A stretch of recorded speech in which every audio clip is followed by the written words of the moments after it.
rayuwa ina shan wuya ina za mu je baharin kasan na tare da awwal masoya Hassan ba zama gaske abu ma da shi Imrana mai da waga Hafsa ma a mata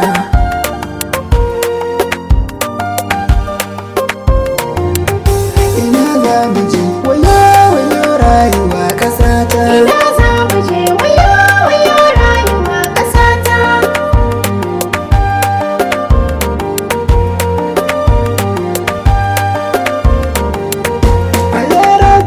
ta'ala mai zamani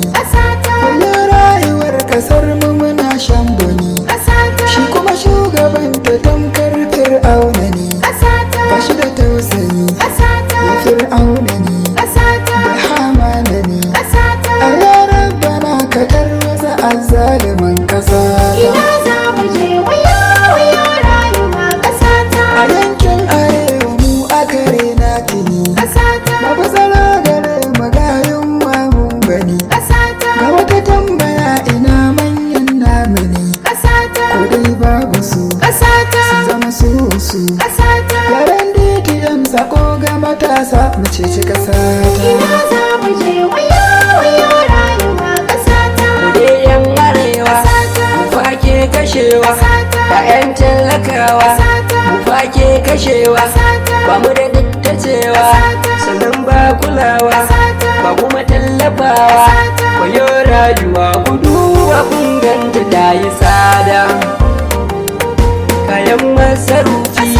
abun ya yi zafi waye ke da laifi ba mu da gwamnatin bi da Allah rabufi da manzo na zifi yawal masoya naira gore biga kasata mun bar kuku da sarkin mu da ya isa tsakanin mu da ku Allah ya isa duk kun kwashe dukiyar mu kun karkasa muna shan wuya amma ba mu dame ku ba kasata ina za mu je wayo wayo rayuwa kasata burin ku dai ku cutawa tallaka kuma idan mu sai ka ce wata kibiyar baka har ba mu can da can ku yi ta raka ni SK boy ka gwamnatin nan ba zan yi biya ba ina za mu je wayo wayo rayuwa kasata tunda gwamnati ta ci zaɓe yunwa da ishi su kana mu bacci ga rashin tsaro a yankunanmu an hana mu noma abin takaici wasu ƙauyukan an tada su ba kuɗi halin da ake ciki ka wayo ni wayo Allah Allah ka saka wa 'yan ƙasa ta katsina sokoto zamfara kowa tsoro yake ya je ziyara ga tsadar rayuwa ta yawaita cikin birane har karkara maza da mata ake kashewa a yankunan mu har da yara asama zama esgobir a yau na isar da sako ga shugabannin ƙasata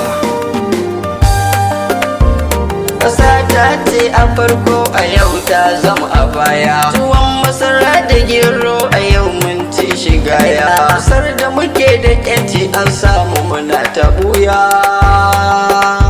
ba mu san inda za mu sha ba a kasata ina za mu je wayo wayo rayuwa kasata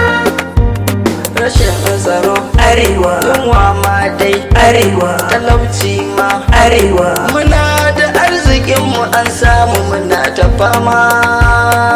arewa Imrana mai da wa dutsen mana ke bayani a ƙasata